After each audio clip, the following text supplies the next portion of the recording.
జాతరలు అంటే బోనాలతో ఊరేగింపులు, శివసత్తుల విన్యాసాలు, పోతురాజుల ప్రదర్శనలు చూస్తూ ఉంటాం. కానీ సంగారెడ్డి జిల్లా నారాయణఖేడ్ మండలం అనంతసాగర్ గ్రామంలో జరిగే జాతరలో చాలా వింత ఆచారాన్ని పాటిస్తారు. ఈ ఆచారం సుమారు 200 ఏళ్లుగా కొనసాగుతోందని గ్రామస్తులు చెబుతున్నారు. ఇంతకీ ఈ ఆచారం ఏంటో, ఎలా నిర్వహిస్తారో, ఎందుకు చేస్తున్నారో చూద్దాం. సంగారెడ్డి జిల్లా నారాయణఖేడ్ మండలం అనంతసాగర్ గ్రామంలో సుమారుగా 200 సంవత్సరాల నుంచి ఓ వింత ఆచారంతో కూడిన జాతర జరుగుతోంది. పొడవాటి కర్రకు మనిషిని వేలాడదీసి ఆ కర్రను బండికి కట్టి మల్లన్న ఆలయం చుట్టూ 5 సార్లు తిప్పుతారు. ప్రాణాలకు తెగించి చేసే ఈ సాహసం దైవభక్తితో సాగుతుందని గ్రామస్తులు చెబుతున్నారు. పూర్వం ఊరికి కలరా వ్యాధి సోకడంతో సాధు సంతుల సూచనతో కర్ణాటకలోని మైలారంలో ఉన్న మల్లన్న దేవుడి విగ్రహాన్ని తెచ్చి గ్రామంలో ప్రతిష్ఠించారు. అప్పటి కర్ణాటకలో మాదిరిగా మార్గశిర మాసం ప్రారంభంలో దత్తాత్రేయుడి జయంతి సందర్భంగా మల్లన్న జాతరను నిర్వహిస్తున్నారు.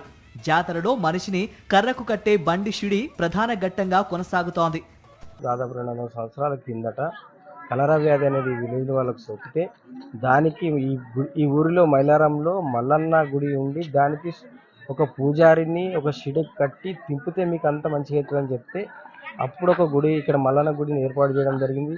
ఏర్పాటు చేసిన తర్వాత ఒక పూజారిని, ఇక్కడ ఉన్న వగ్గు పూజారులు ఉంటారు, గుడికి పూజారులు 2 ఫ్యామిలీలు ఉంటాయి. ఒక సంవత్సరము ఒక ఫ్యామిలీ నుంచి, ఇంకో సంవత్సరం ఇంకో ఫ్యామిలీ నుంచి ఆ పూజారిని ఆ షెడ్ని కట్టి ఆ రథంతో 5 చుట్లు తిప్పడం జరుగుతుంది. అప్పటి నుంచి ఈ సుఖ సంతోషాలతో ఈ ప్రజలు ఈ విలేజ్లో ఉండడం జరిగింది. మల్లన్న మొక్కులు తీర్చుకోవడానికి గ్రామస్తులు ప్రత్యేకంగా తయారు చేసిన బండికి పొడవాటి కర్రను అమర్చుతారు. ఆలయ పూజారి ఒకరి కాలును ఆ కర్రకు చివరన కట్టి మరో చివరను ఒక బండికి కడతారు. రెండో చివర ఆకాశంలో ఉన్నట్లుగా ఉంటుంది. కర్రకు పైన ఉన్న కొసన ఉన్న పూజారి జాతరకు వచ్చే భక్తులపై పసుపు, కుంకుమ, వేపాకులు చల్లుతూ ఉంటాడు. చూడటానికి అత్యంత ప్రమాదకరంగా కనిపించే ఈ కార్యక్రమం ఎంతో ఉత్సాహంతో, భక్తితో అనంతసాగర్ గ్రామస్తులు జరుపుకుంటారు. కార్యక్రమం చూడడానికి చుట్టుపక్కల ఉన్న మండలాలు కానీ, హైదరాబాద్ నుంచి కానీ అక్కడి నుంచి చాలా పబ్లిక్ వస్తారు. ఆ తర్వాత నెక్స్ట్ రోజు వచ్చి పాసి బండ్లని సోమవారం రోజు పగటిపూట, ఈ శనివారం రోజు తింపిన బండ్లని ఇక్కడనే టెంపుల్ దగ్గర ఉంచి పాసి బండ్లు జరపడం జరుగుతుంది. ఆదివారం రోజు ఏంటంటే సాయంత్రం భారీ ఎత్తున ఊర్లో ఉన్న ప్రతి ఒక్కరు ఈ మల్లన్న స్వామికి బోనాలు చాలా గ్రాండ్గా చేస్తారు. ఈ ఆచారం ప్రారంభమైనప్పటి నుంచి 2 కుటుంబాలకు చెందిన పూజారులే పాల్గొంటున్నారు. ఒక్కో ఏడాది ఒక్కో కుటుంబం నుంచి పూజారిని కర్రకు కడతారు.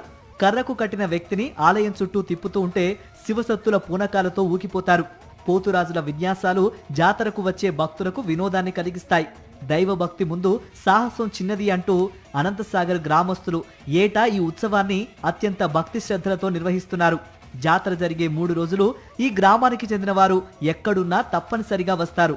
అంతేకాకుండా చుట్టుపక్కల ప్రాంతాల్లో ఉండే ఈ గ్రామ ప్రజల బంధుమిత్రులు కూడా వచ్చి జాతరలో పాల్గొంటారు.